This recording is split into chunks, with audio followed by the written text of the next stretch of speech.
boy, it is a beautiful day in Polk City, Iowa. I-O-W-A. I'm allowed to say that because I'm a Hawkeyes fan.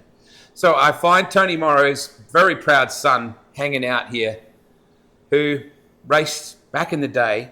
We're going to talk about Tony's career very soon. But I got to say, the reason I mentioned your dad is because that's how I hung out with Marty.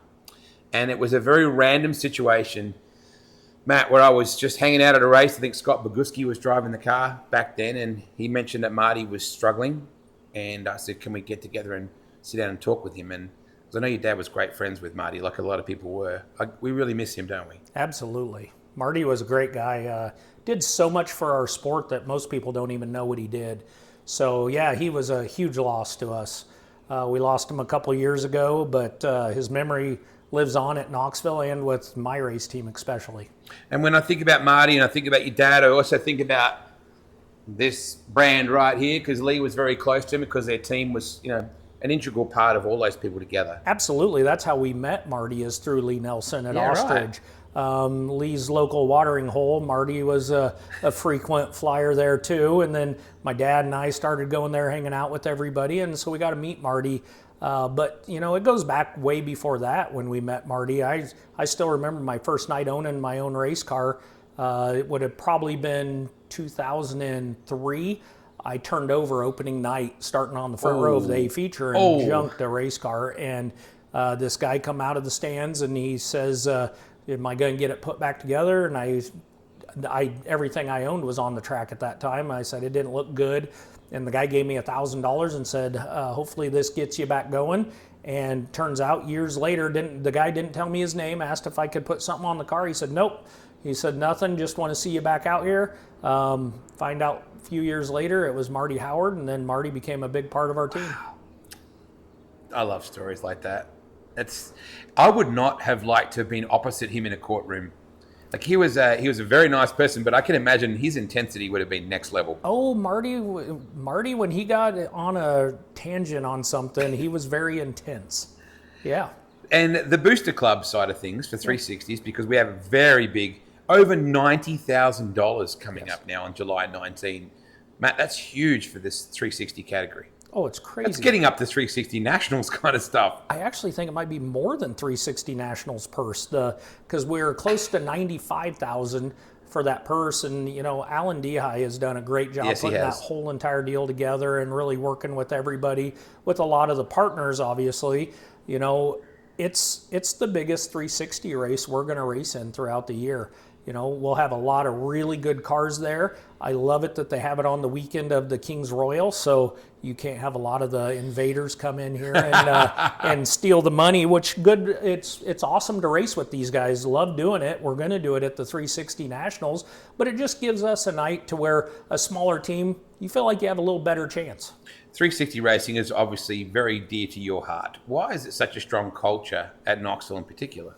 The camaraderie of it. It was a whole different deal. So I raced 410s a long time at Knoxville also. Yeah. But the 360 is really where my heart was, for the fact of I wasn't going to be doing it for a living.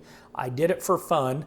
And you're racing with like people. Most people then, especially then, they were doing it just for fun. They worked during the day. They respected each other's equipment a lot more than what we did in the 410 side. The 410 side, man, there was a lot of times you threw a right rear because they're gonna lift or not, and that's the way it was.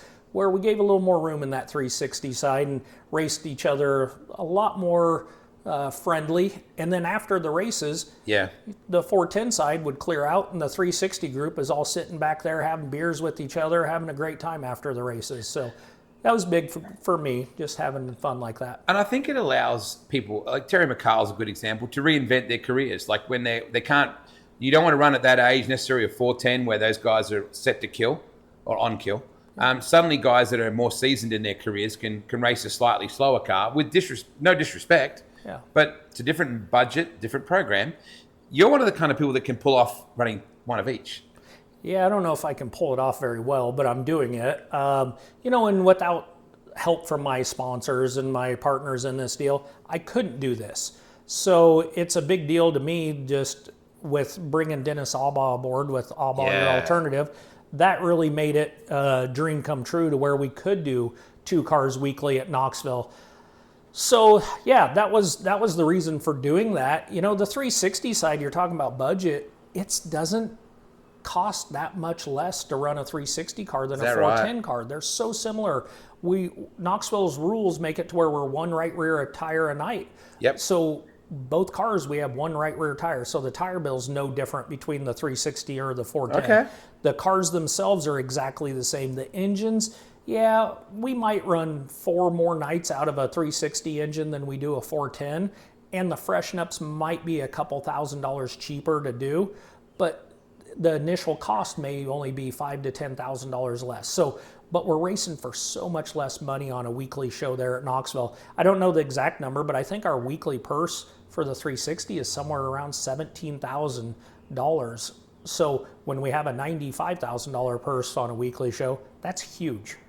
See, when you say $17,000 purse weekly for a 360, to me that sounds significant still. It is. It's not like it's terrible by any means, but when you're buying a $350 right rear that you know you're going to throw away basically at the end of the night, not necessarily throw it away, but it's not one you're going to run again, because if you're only running Knoxville, you put a new one on almost every night. Yeah. You're going to kill probably a left rear every night, which is another $350.